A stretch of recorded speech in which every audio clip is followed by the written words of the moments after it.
Some may know St. Louis for the militarized police that rolled down Ferguson's streets, showing the state's willingness to violently repress its own citizens. For those of us working in St. Louis's legal institutions, we know that the violent policing is only a part of a legal design, a much broader legal design that criminalizes and oppresses poor and Black communities every single day. But for many of us, St. Louis also holds a really important place as a site of resistance, because for many of us, we were part of a Ferguson uprising that called out the entire guilt of the system. Today, the movement continues in St. Louis, directly from the cages of the workhouse. The workhouse was first constructed in the 1800s as a debtor's prison and is now at the heart of St. Louis's criminalization system. To call the workhouse hellish, inhumane, discriminatory is only an attempt to reflect the urgency with which those who are incarcerated there will do anything to escape its cages.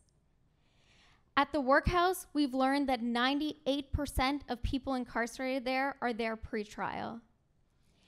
People at the workhouse will sit in cages for an average of 291 days because they are too poor to afford their freedom.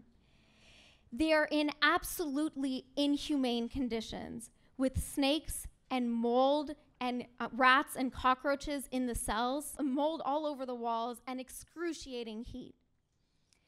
The workhouse reflects the political leadership in St. Louis's commitment to an inhumane arrest and incarceration model, where St. Louis is willing to spend 50% on jails and prisons and less than 1% on social services.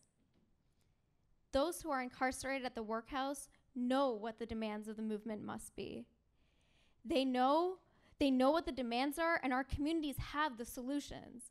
We know that we must immediately close down the workhouse and ensure that no new jail is built in its place.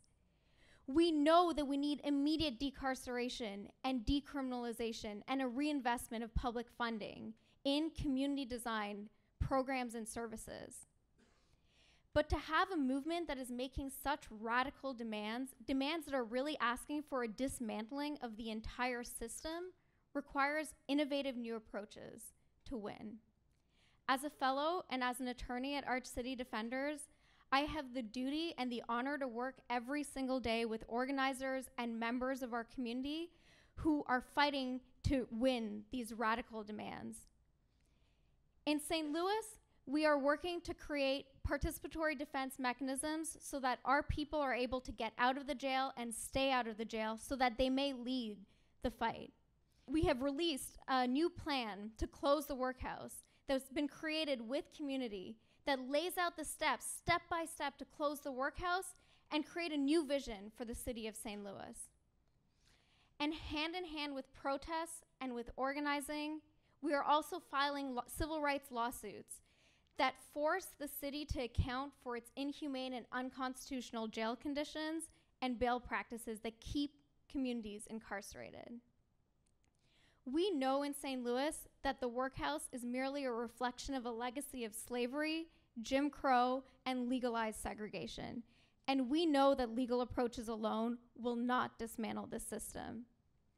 However, at a time like today, we also know that we do need legal support that is radical, that is risk-taking, that takes the lead from our communities that are most impacted, and that aims to shift power. And that's what we're trying to do every single day in St. Louis. And so tonight, I leave you with two asks. First, I ask that you raise up the fight of those who are calling from the cages of the workhouse. Support the Close the Workhouse campaign and share our plan that builds a new vision for the city of St. Louis. And second, interrogate your own role as lawyers and as individuals who are supporting legal work, and ensure that you are committed to local transformational work that is centering those most impacted by the systems we're trying to change. Because ultimately, we can no longer rely on our traditional legal approaches and must commit to radical new visions of lawyering if we truly want to liberate our communities and we really want to build a world that we can and all want to live in. Thank you.